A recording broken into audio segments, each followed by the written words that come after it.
Okay. So, good morning, good afternoon, good day, everyone. My name is Saiful Haq. I'm the Vice President of AMSTRO. So it's really my great honor and privilege to welcome all of you to this inaugural AMSTRO webinar series. So when we met in Dubai for our annual meeting, we made a lot of commitment. And one of the commitment was really to continue uh, our mission beyond just the annual meeting and create some educational platforms and bring the global leaders together to share our knowledge and inspire collaboration and advance cancer care. So today we are fulfilling one of those commitments by launching our first, this inaugural webinar series. Just a couple of housekeeping. I will introduce our distinguished speaker. Then Dr. Munib Uddin Karim will be moderating the question and answer. Please save your questions, write them in the Q&A part of the chat that you'll see. And Dr. Karim will be moderating the session, and Dr. Nadeem will be closing the session. So to introduce our speaker, you are just hearing that she's the only woman who got a doctorate, honorary doctorate, right? It will take me the entire hour to do that, but we want to hear from her, right? But I want to take about 3-4 minutes to really introduce her. So we really couldn't have asked for a more distinguished global leader and friend of AMSTRO. Then Professor Hedvig Hricak to deliver this inaugural lecture. Professor Hricak is the Chair Emerita of the Department of Radiology at Memorial Sloan Kettering Cancer Center in New York, and Professor of Radiology at Weill Cornell Medical College. Over an exceptional career, she has been one of the pioneers who really transferred medical imaging from a diagnostic tool into a cornerstone of precision oncology, guiding cancer detection, staging, treatment decisions, and personalized patient care. Her academic contributions are really extraordinary. She has authored an exceptional body of work, including more than 730 publications, over 450 original peer-reviewed research articles, hundreds of reviews, editorials, and book chapters, and numerous books and monographs. Her impact has been recognized globally and through some of the highest honors in medicine and imaging. I do not know of anybody in my lifetime who has received 9 gold medal awards, and she is one of those, who has 9 gold medal awards and 2 honorary doctorates, and you have just heard about that. So beyond her scientific achievements, Professor Hricak has become one of the most influential voices in global cancer equity. She has championed the message that there can be no effective cancer care without access to high-quality medical imaging. Her leadership was instrumental in advancing the World Health Assembly resolution on strengthening medical imaging capacity worldwide. This is a landmark effort recognizing imaging as an essential component of healthcare systems. Professor Hricak has also been a dear friend and strong supporter of AMSTRO. At our inaugural Dubai meeting, she moderated a panel discussion highlighting the importance of the WHO resolution on medical imaging and its potential to transform access to imaging globally, particularly in regions where these critical technologies remain limited. Our participation reflected the very mission of AMSTRO, bringing together global leaders to address inequities and creative solutions of cancer care. Today, Professor Hricak joins us to discuss another landmark global initiative, the Lancet Oncology Commission report on global cancer workforce, an effort she led to address one of the defining challenges facing oncology, building the workforce required to meet the rapidly increasing cancer burden worldwide. Professor Hricak represents the very best of medicine and science a pioneer, a visionary, a mentor, a global advocate whose work has influenced generations and improved cancer care around the world. So it's my distinct pleasure to welcome my good friend, we call Hedi, a great supporter of AMSTRO and an extraordinary global leader. Professor Hricak, the stage is yours.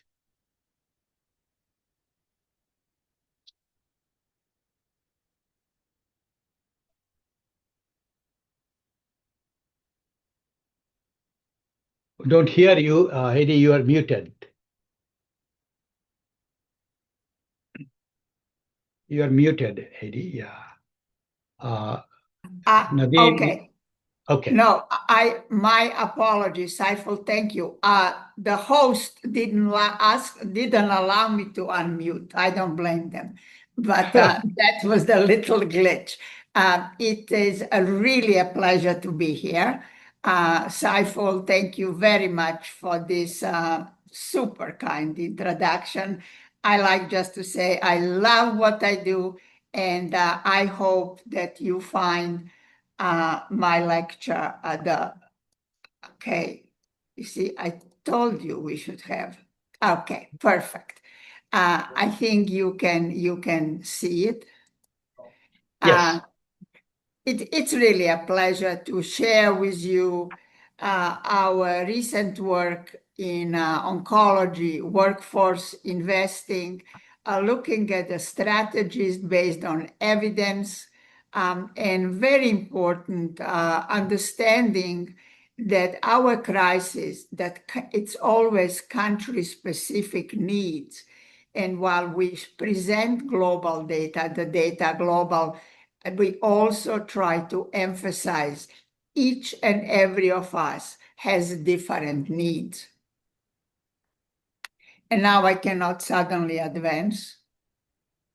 Okay. So my disclosures are as follows. I served on a few board of directors, scientific advisory committees, but none of this will be impacting on this lecture. Global cancer facts and figures. We say that cancer incidence by the numbers, it's a silent pandemic. But as we look at the data, in 2000, we had 10 million cases globally. 22, we had 20 millions. And then for prediction for 2050 is 35 million cancer cases. The increase between 2022 2050 is 77%. What is really disturbing that increase is very much dependent where we live.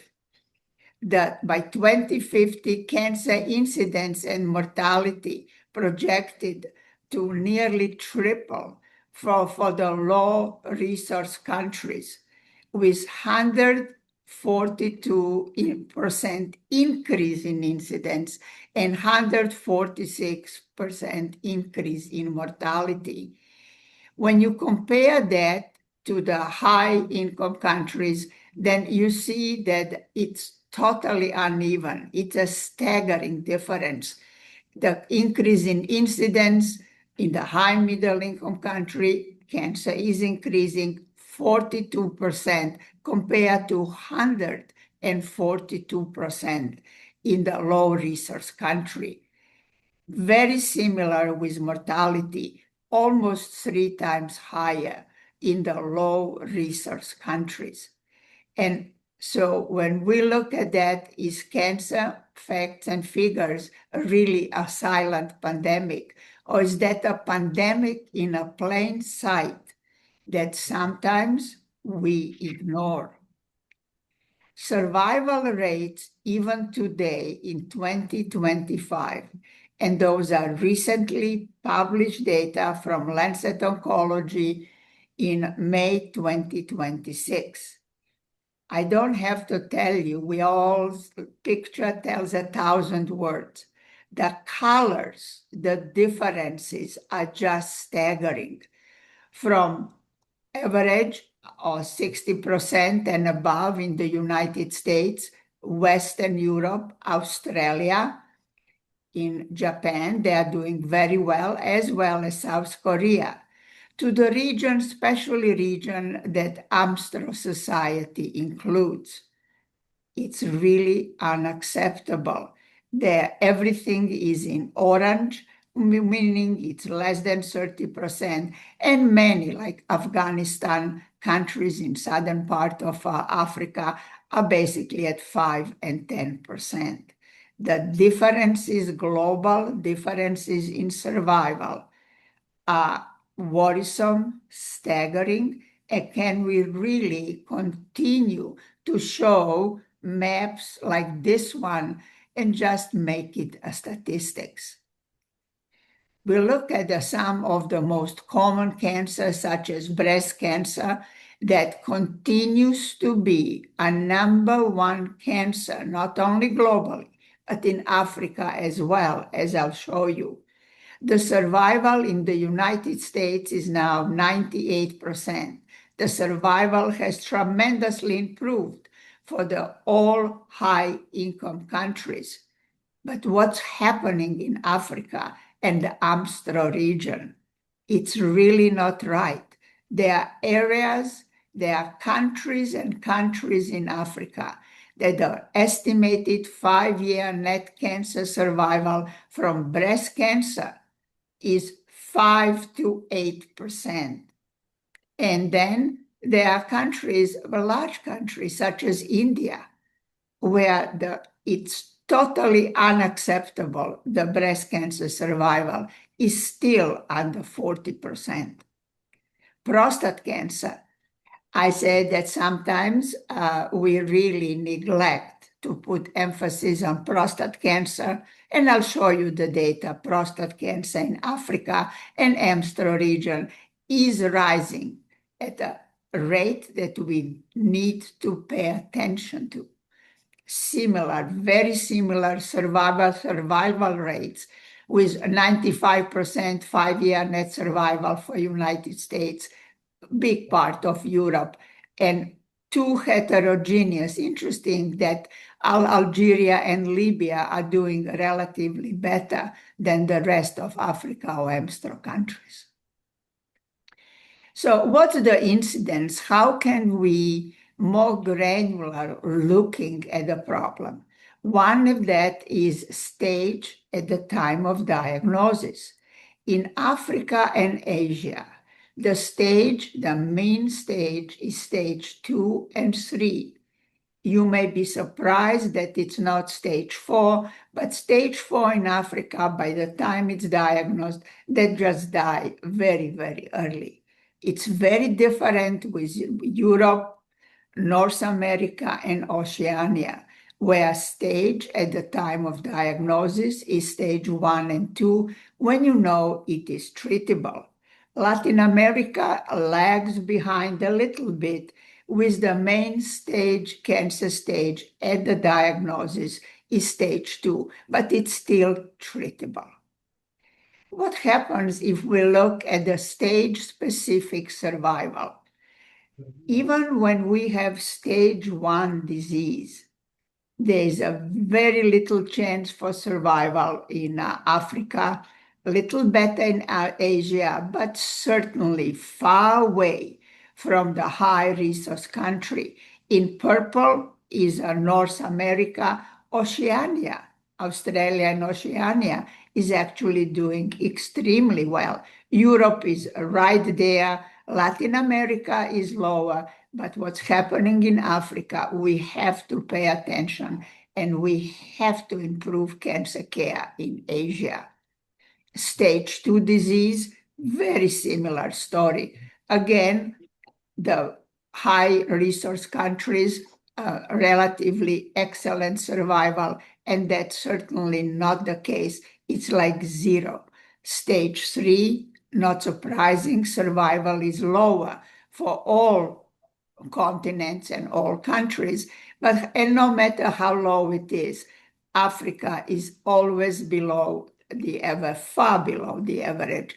ends is Asia, and then stage 4, even in stage 4, survival in Africa, as we saw, 5% or even less as compared to the high resource country. So obviously the stage at the time of diagnosis is unacceptable, and it's one thing we have to work on. But then when they are diagnosed, the lack of patient access to care really then indicates that those stages are just unacceptable. Cancer site. I emphasize and put in a capital letter diagnosed. This is the incidence of cancer over the years from 1990 to 2050. And those are diagnosed cases. There is no question we need to pay attention. The breast cancer continues to increase, and the steepest line is actually that of prostate cancer. But we said every country, every continent is different. So when we look at Africa, breast cancer is increasing and remaining number 1. However, number 2 is cancer of the cervix. Cancer of the cervix globally is number 11 in the incidence. So this is where our strategies always have to match and be adjusted for the region that we are talking about. Number 3, cancer in Africa is going to be prostate cancer. And already today, if you look 2020-25, prostate cancer is the 3rd most common cancer in Africa. We are doing screening. We are paying a lot of attention for both in Africa, for both breast and cervix cancer. But let's ask ourselves, are we really paying enough attention to prostate cancer that is becoming a huge problem? Women are important, no question. But women, we are all together without men, don't make a unity. And we need to look how to address prostate cancer. The reason I put undiagnosed, because unfortunately around the world, there are too many undiagnosed incidents of rate of cancer. And this says it all. Once again, while the underdiagnosed cases in United States or the Oceania, Australia, or Western Europe does exist, but they are very few as compared to the AMSTRO region, as compared to Africa. So undiagnosed incidence rates in numbers.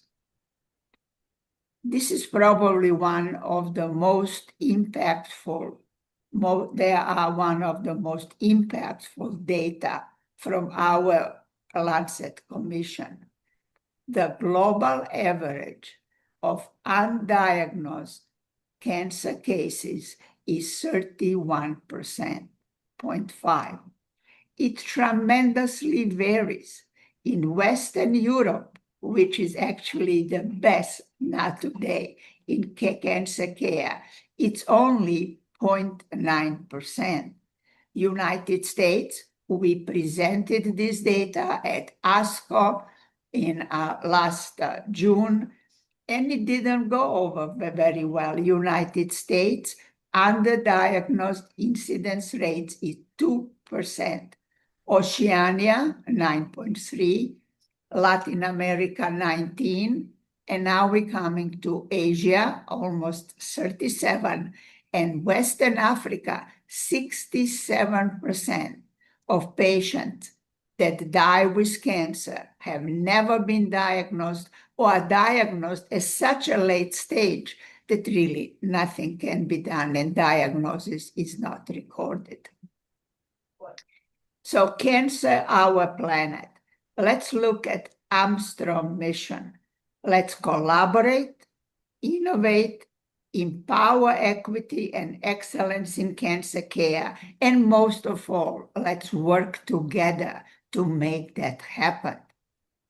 Now, the obstacle to cancer care delivery, especially in low-resource countries, are numerous. Just to name a few: access to drug and technology, access to care, climate change, conflict, finances, misinformation and cultural sensitivity, and then workforce and out-migration of the brain drain, out-migration of the workforce. I'll just touch on a few that sometimes we don't speak enough, and yet there are data. Conflict and geopolitical forces in healthcare. We have to understand those data were published in Lancet Oncology 2025. Over 2 billion people are estimated to live in conflict-affected and geopolitical fragile environment. In 2023, 110 million people were forcefully displaced from their homes. Conflict, persecution, and violence. Of course, when that happens, the cancer diagnosis is not on anybody's mind, and you cannot really offer proper care. So what are acute and chronic implications for healthcare? Conflict is destruction of healthcare infrastructure. I don't have to tell you that. Many of you from your own country have witnessed that. Supply chain disruption, displacement of population, psychological and fiscal toxicity, and absolute collapse of healthcare workforce. And one of the examples, relatively recent, is what happened in Sudan. Healthcare workforce out-migration. On average, 20% of medical workforce across the 38 OECD, it's countries that join the Economic Cooperation and Development. When you look now, nearly 3/5 practice in only 3 destinations. So out-migration, the countries that really need to rethink their recruitment are United States, United Kingdom, and Germany. Out-migration in Nigeria, those are 2 recently published studies. They looked why healthcare workforces leaving. They survey in one study over 400 health professional students in Nigeria. 80% of them plan to find jobs abroad. They are trained at home, they use the resource, and half of them never plan to return. In another review, and it's really a problem, 50% of nurses in sub-Saharan Africa intend to move to another country. Push, working condition, poor wages, limited job opportunities. They need healthcare workers, but there are no job opportunities and growing clinical burden. Poor, why do they want to leave? Improve quality of life, remunerations, better salaries, job security, better opportunity for specialty training. It's really job security and better opportunity for specialty training. We cannot rest in our strategy. Continuous professional development. We're going to emphasize that as we train personnel and as this meeting that AMSTRO is organizing, continuous medical development, and then multidisciplinary care. So the major obstacle to cancer care delivery around the world, but especially in low-resource countries, is workforce. And this is why we are really lucky we're able to finish cancer workforce a global crisis, a Lancet Oncology Commission, which was published online just a month and a half ago, May 31, 2026. I am really, really delighted to let you know that the abstract of the commission was translated in 5 languages, and thanks to Dr. Nadim Pervez, it was translated into Arabic. So would encourage you to look at the commission and also to be proud to say that you can read the abstract in Arabic language. So what did we find? So we did a comprehensive estimate for 200 countries because we said that every challenge is local. We say in the United States, all politics is local and everything we do has to be adapted to the country or even the city that you're dealing with. So we looked at the workforce density projection, we looked at the gaps, estimated shortage for each country by 2050, priority guidance by personnel and a cadre, and I'll explain, and then a return on investment, because after all, to do what we want to do, we need money, we need funds. Number one assumption, and I think by now, especially I know AMSTRO really emphasizes that, cancer care is a continuum care. Cancer care is a team effort. So only investing, for example, which often happens, especially in Africa, in prevention, it's excellent. And we do need prevention, screening, vaccines, lifestyle, but that's not enough.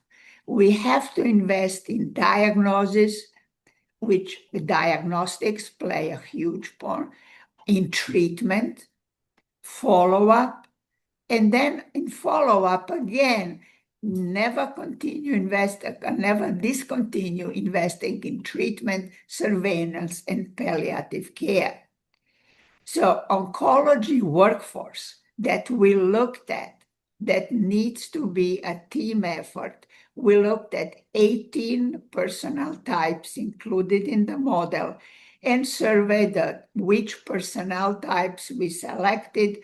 It was based on the survey on expert opinion, 86 experts in 16 countries, because this is a global effort and the global report. Another data that I think may shock you globally, by 2015, the expected workforce shortage will be 100 million people. Basic care providers globally are really that we have a tremendous shortage. Primary care physicians, general nurses, and community health providers. And those 3 professions are not something that we often speak about in oncology, yet they are essential for the primary, for the first seeing a patient, especially community health providers. Community health providers, health workers that have different names in different parts of the world, but those are the people that go in the community, that goes into churches, that goes on the fairs that you have, national fairs, and identify people, bring patients into the system. And they have been, I must say, by many neglected for all those years, and we want to bring it up front. Primary care physicians, nurses, and community health providers, 71 million shortage to really offer a good cancer care worldwide. Individual personal types. You remember we looked at 18 personal types. This is only to show you how heterogeneous our needs are. Look at all those colors. So what do they mean? To our big surprise, the greatest shortage of individual personnel in United States and Canada is nursing, oncology nursing. You may be interesting to find out that not only Australia, but India, Pakistan, Afghanistan. I know you know your geography. Iran, look at Oman and Yemen. It's surgical oncology as a single personal types. Now, the Brazil, to our surprise, was medical oncology, China, laboratory technology, and pharmacy in Russia. Now, when there is each and every of us and our specialty, there's a workforce shortage. This just shows where is the greatest priority. So let's look at AMSTRO country, heterogeneous as you can be. We already said India, Bangladesh, Pakistan, it's surgical oncology. Saudi Arabia, it's pathology. But look at Dubai, where many of you are radiology technologists, and then primary care, Egypt and Turkey. But we cannot look only at the single individual type. We are showing this as the strategy are made to make sure that we put emphasis in the areas or specialties where there is a greatest need. Medical physicists, as many of you are, there is a global crisis in medical physicists, and the crisis is especially prominent in the AMSTRO region. Look at India, look at Pakistan. Saudi Arabia is relatively okay, but Dubai is not. You are missing medical. Those data are published in a different publication in Lancet Oncology, and they indicate a number of medical physicists per 1 million inhabitants. So Dubai has less than 1 per 1 million, and Dubai is not that large. Africa, if you look, it's all yellow, all less than 0.1 to 1. And then for some regions, we couldn't get the data. Look at the difference between Egypt, let's say, or Libya, and Scandinavian countries. Interesting, Ireland is very well, has enough physicists, so maybe we can now do out-migration the other way. But if you only focus on scaling up a single specialty, there will be impact, no question.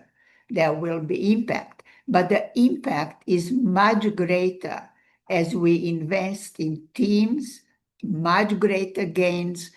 And as you see now, we'll talk about the teams. We divided them in 5 categories. So what are the categories grouped? We call them cadres or teams.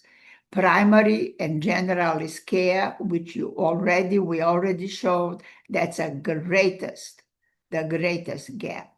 Then diagnostics and imaging specialties with pathology, radiology, nuclear medicine, laboratory medicine.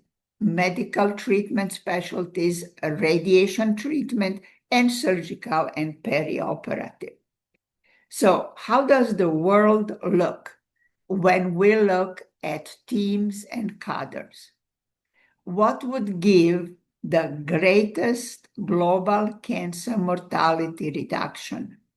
The greatest bottleneck to improving cancer care globally is diagnostics. And that definitely goes for AMSTRO region as well. Let's look, India, Pakistan, Afghanistan, all diagnostics, Dubai, Oman, Saudi Arabia. Anyway, look, and then majority of Africa. And interesting, Europe, majority of Europe is the diagnostics, and except for Uruguay, the Latin America, the greatest bottleneck is all diagnostics. Surgery, Australia, Iran is surgery, about Yemen, and there are a few countries around that. Canada is the biggest one, where surgical cadre or surgical teams are the greatest. The improving them will give the greatest global cancer mortality reduction. A return on investment.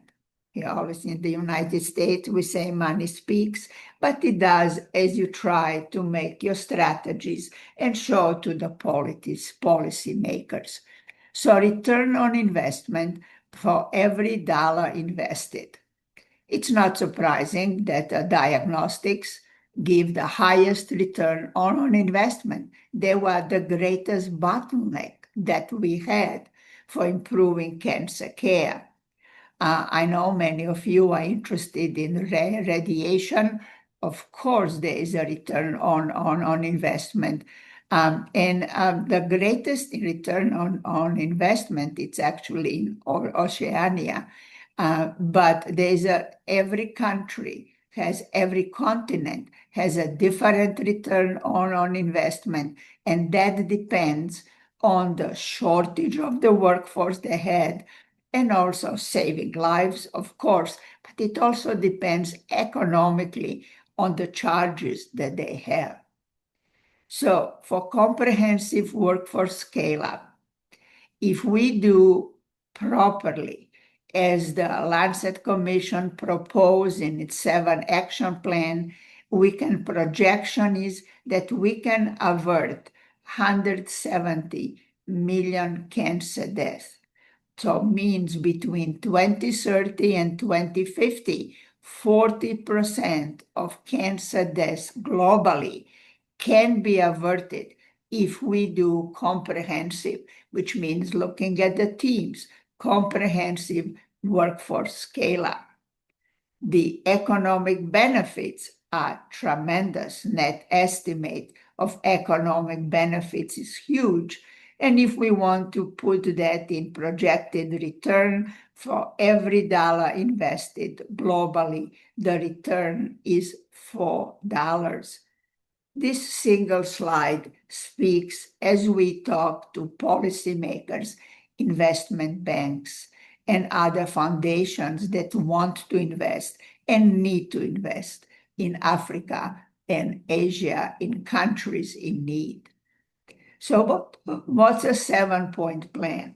Global cancer and workforce data are limited. What we did is modeling and projections. So now we need to, moving forward, have the data and validate that by real world data. So number one, that's why we said we have to expand population-based and hospital-based cancer registries. There are very, very few cancer registries in Africa.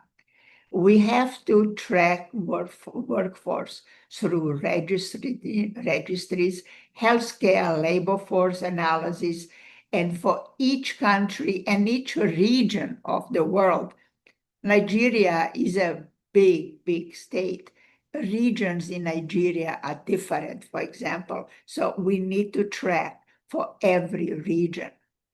Workforce shortage, a critical bottleneck to improving cancer outcome. And we need to ensure that each country has national cancer plan. Only 6 countries in the continent of Africa have workforce in their national cancer plan. Every national cancer plan has to include a workforce data. Very important, we cannot train 100 million per personnel, but we can, in addition to training, mitigate out-migration, increase productivity at partnership. But we also have to be flexible and have to understand changes. We need to reimagine patient workflows through delivery, through digital health, AI, workforce redesign, task sharing, and task shifting, but to the trained personnel.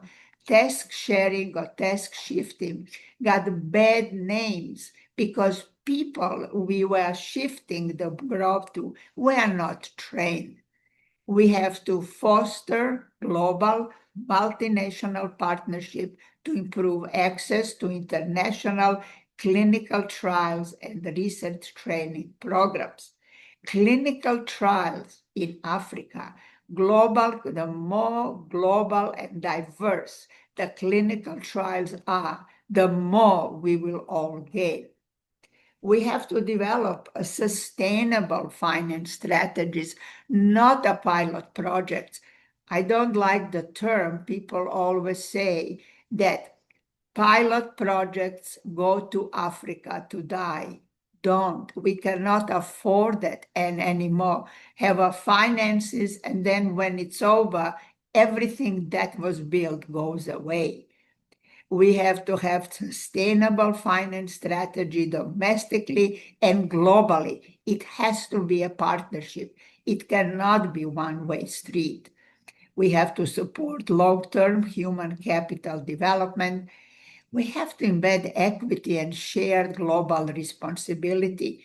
You remember that the greatest outmigration is United States, Germany, and UK. So those countries as well need to wake up and cannot continuously take and take.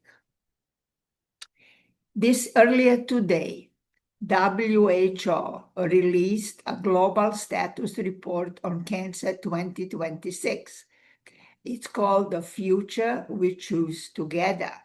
The report will be available to public in 3 to 4 days. I was lucky and privileged to work on the report and give you a few glimpses. The report highlights the coexistence of scientific advances and persistent inequity in who benefits from them, that we discussed in the Lancet as well. The report also proposes 7 recommendations to strengthen cancer control and advance more equitable outcomes worldwide.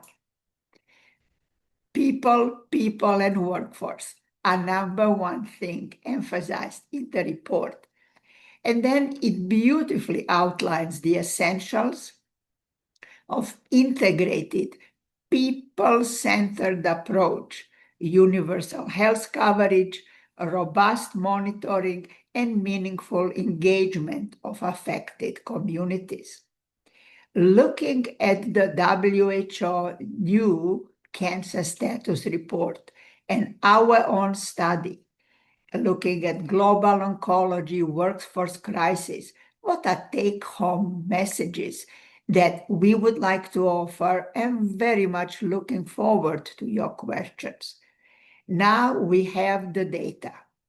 Our data are projections, so they are not perfect and they may not all be correct, but they allow the start of recommendations and very important to guide government, international organizations such as AMSTRO, and the private sector in strengthening cancer control worldwide.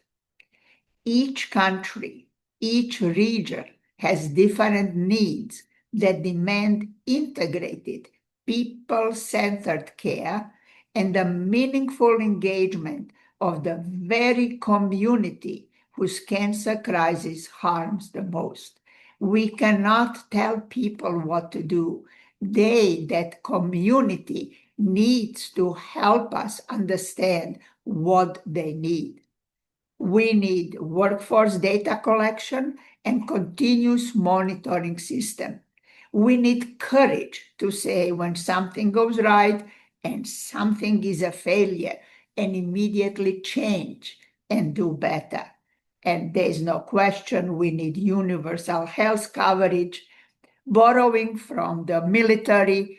leave no man behind. That should be our motto in addressing cancer care worldwide. Training and education, they are essential. But the global oncology workforce crisis will not be solved only by training more specialists. We have to redesign patient workflow and care delivery, task sharing, task shifting, and we, the healthcare professionals, have to embrace digital health, AI, and avatars. Not everything will be done by humans, and we have to understand, shape, and help develop. We have to address the healthcare workforce out-migration. It's really a crime what's happening. And just like AMSTRO emphasized, we have to do continuous medical education and cannot forget training in computer literacy. The more literate we are about AI, IT, computers, the better we will be able to redesign the patient workflow. Those are not parallel tracks. They are all one strategy that we need to engage and move forward. Never give in, never give in, never, never, never, in nothing great or small, large or petty, to quote our great Winston Churchill. With this in mind, thank you very much. Thank you very much for your attention. And now we can go stop sharing and see everybody.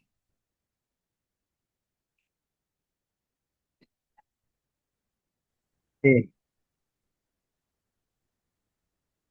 Thank you, Dr. Hricak, for such an insightful and inspiring thought. You're welcome.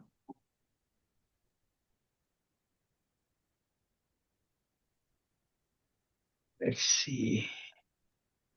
So it must be, Okay. yes. Yeah, sorry, please. No problem. So thank you, Dr. Hricak, for such an insightful and inspiring presentation. Your perspective in investing in the oncology workforce and strengthening the healthcare capacity worldwide have given us much to reflect on. We truly appreciate the depth of experience and evidence you have shared with us today. So we will now open the floor for the questions. So please feel free to write down the chat box at your session if you have any questions.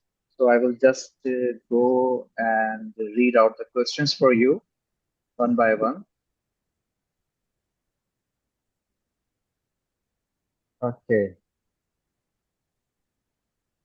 So the first question I am going to ask is, again, the congratulations. First, congratulations to you and the entire Lancet Oncology Commission team for this landmark report. Cancer workforce shortages have been recognized for many years, but this commission has elevated the issue to a global priority.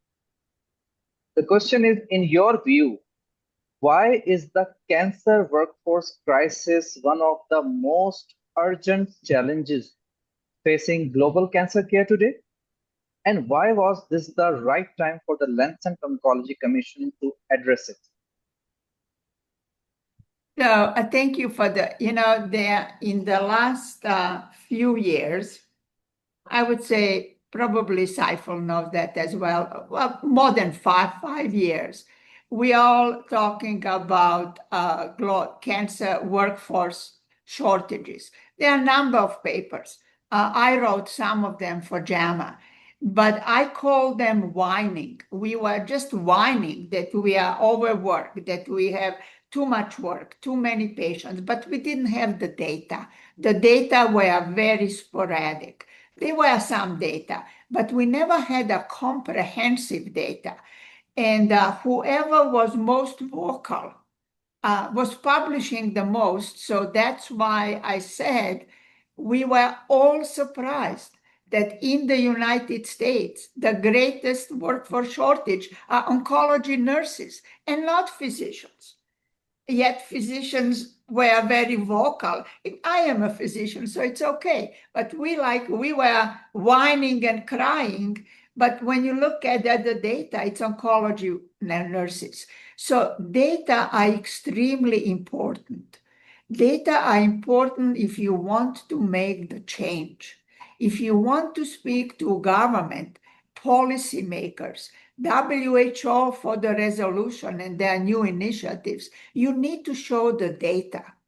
And also very important, I think, for them, especially for the Minister of Finance, it's return on investment.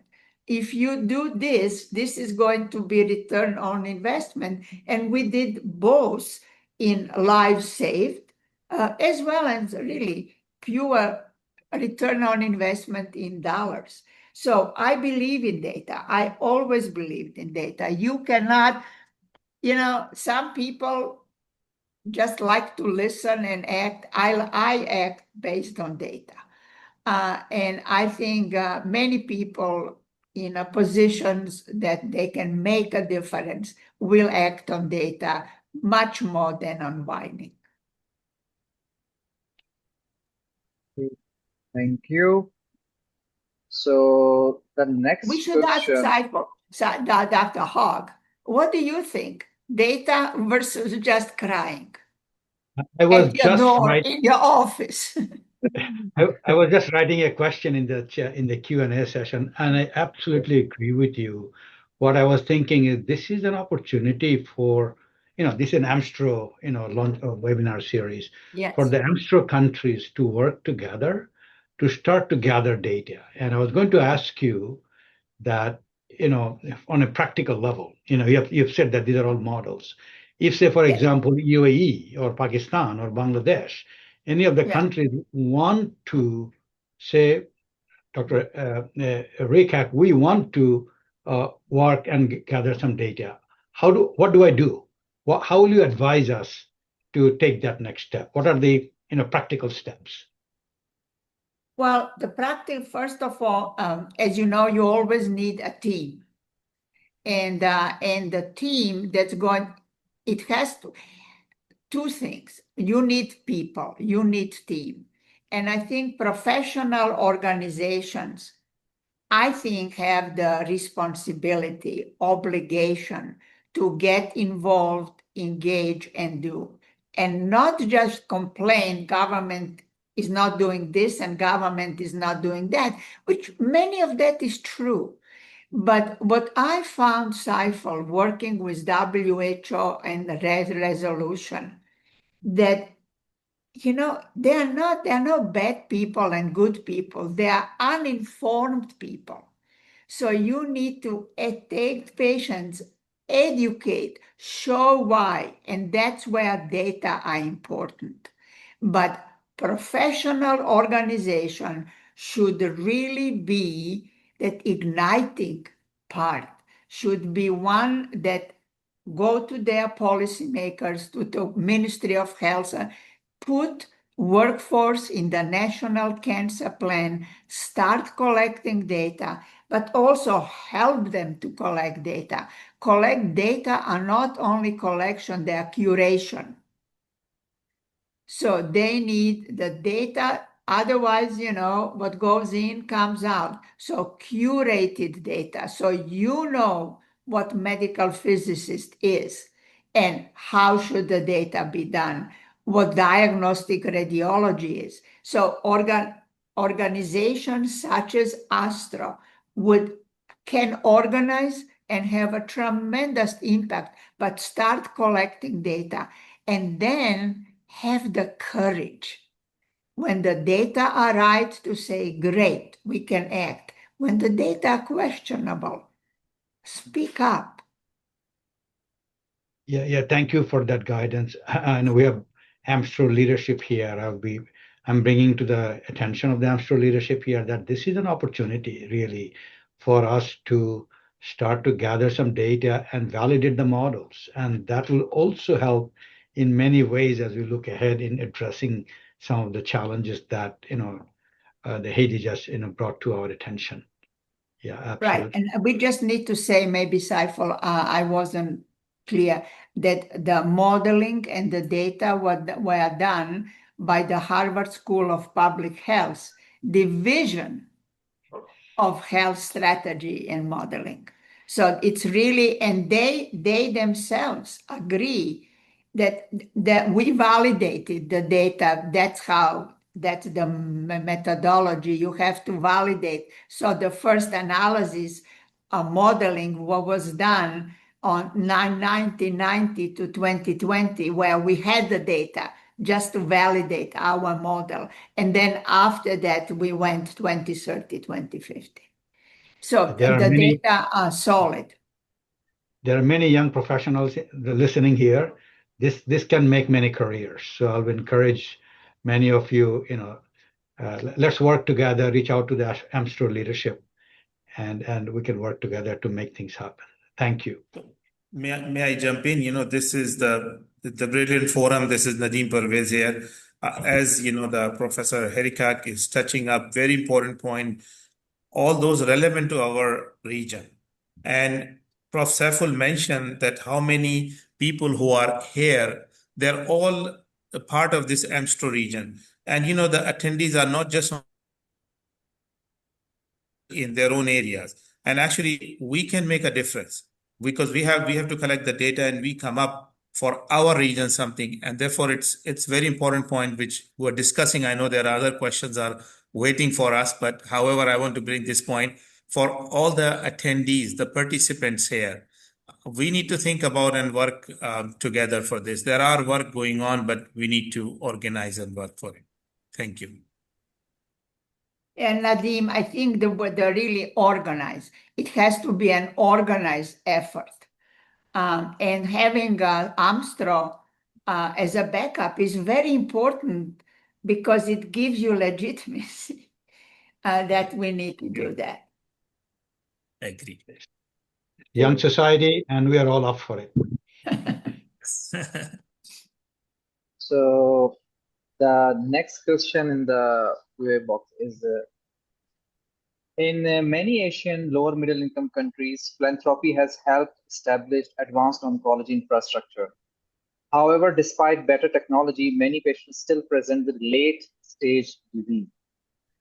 From your experience, where should lower middle income countries in Asia and Africa prioritize their efforts to achieve the greatest improvement in cancer outcomes? Should the primary focus be on expanding advanced infrastructure and training more oncology specialists? Or should greater emphasis be placed on basic levels such as cancer awareness, screening, and early diagnosis in order to reduce late presentation? All of the above. You need a strategy. You really need, as we said, and you know that very well. Many of you know that there is often happens. I know cases in Africa, so my apologies. This is nothing personal. I just happen to know them. The hospital is built, but there are no people. It just happened recently in Indonesia. Huge investments in infrastructure without a continuum of care. This is why it is so important when we looked at the workforce. We didn't look at radiation oncology or medical. We looked at teams. So as you develop, as you plan, this is called, in the old communist times, we used to have 5-year strategic plans. They never worked. But the idea, the philosophy is good. You have to have a 5-year plan, and you have to address continuum from power. Is there enough power that if you put in your LINAC or you put in the MRI, that what's going to happen? So from power to palliative care, you need to look at the infrastructure. You need to look at the people. You need to look, infrastructure means bricks, hospitals, as well as equipment. And that's why you need to do it in small steps. But whatever you do, have a large strategy, have a complete strategy, and then address one item at a time. You cannot keep buying proton therapy machines when the stage of diagnosis is 4. I mean, I love it. Don't get me wrong. I am all for technology, but in a proper environment and proper strategy planning. So there has been some effort to downstage cancer when it comes to women's cancer. Right? That has been the focus recently, right? You want to comment on that? Yeah, no, we do actually. The report is going to show you the cancer report. I'll send you the link. It's not available yet for public. There has been some success in downstaging, especially breast cancer. And there has been some success in cervical cancer. Now, the success is not as great as we would like, but the way I look at it, it's a move in the right direction. And now we need to do better. But, and there are also tremendous differences, like Rwanda is spectacular in cervical cancer screening.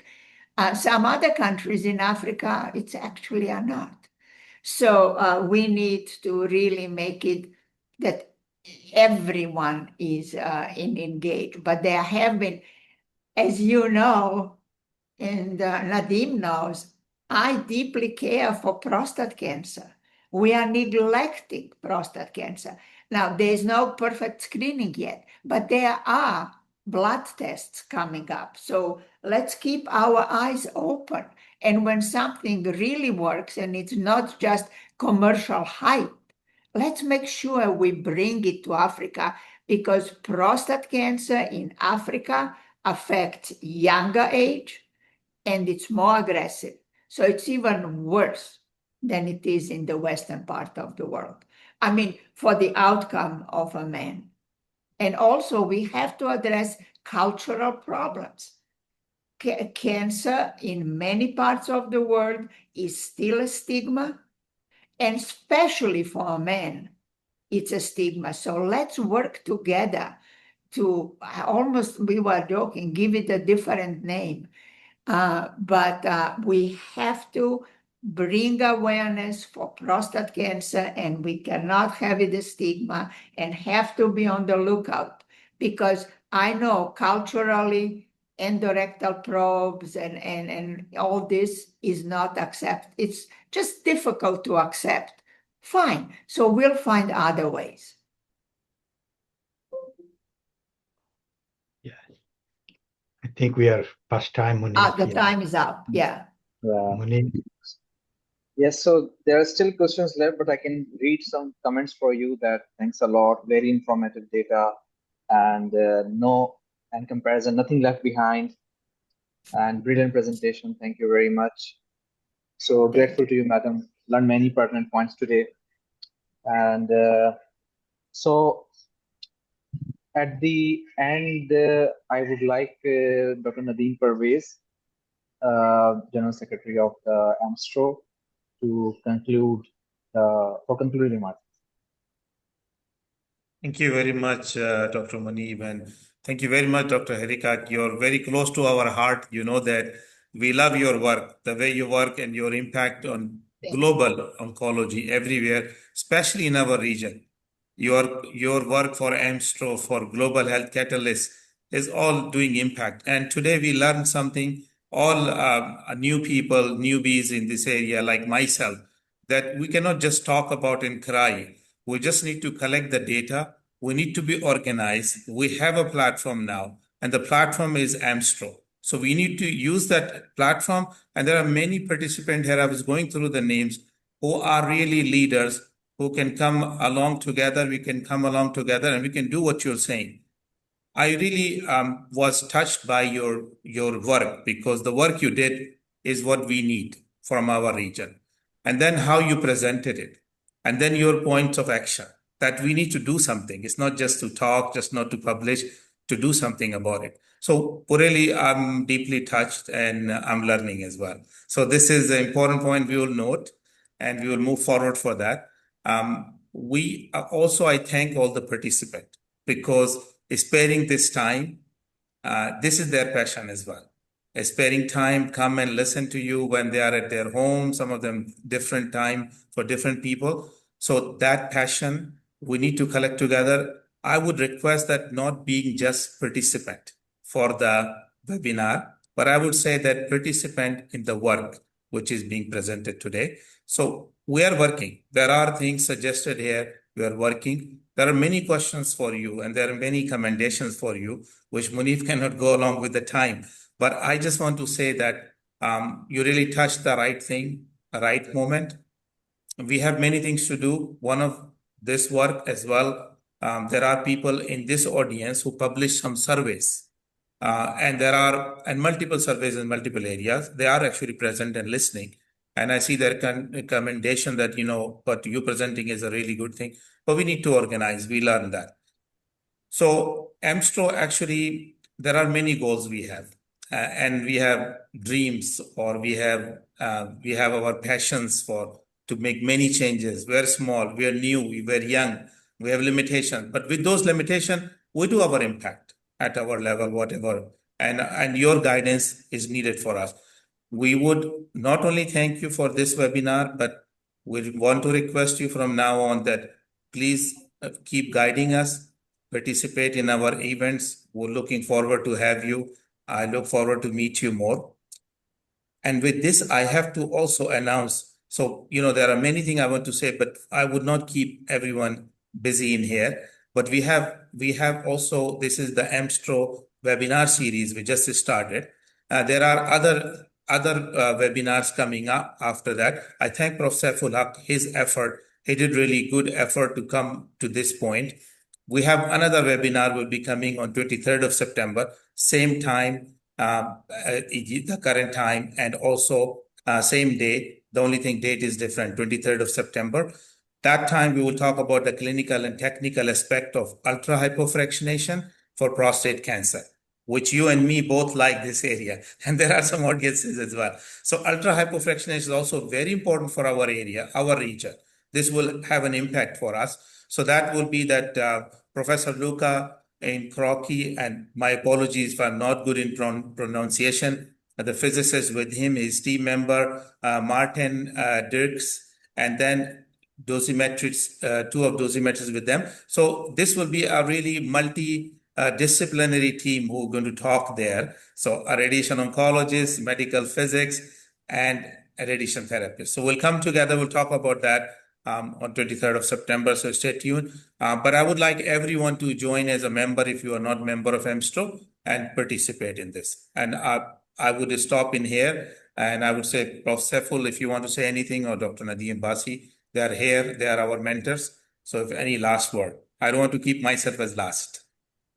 Just thanking Professor Hricak for this outstanding presentation and be part of us. And please mark your calendar. I'll be reaching out to you for the AMSTRO meeting. You're already in the program. So, thank you so much. Yes, and we'll work with you.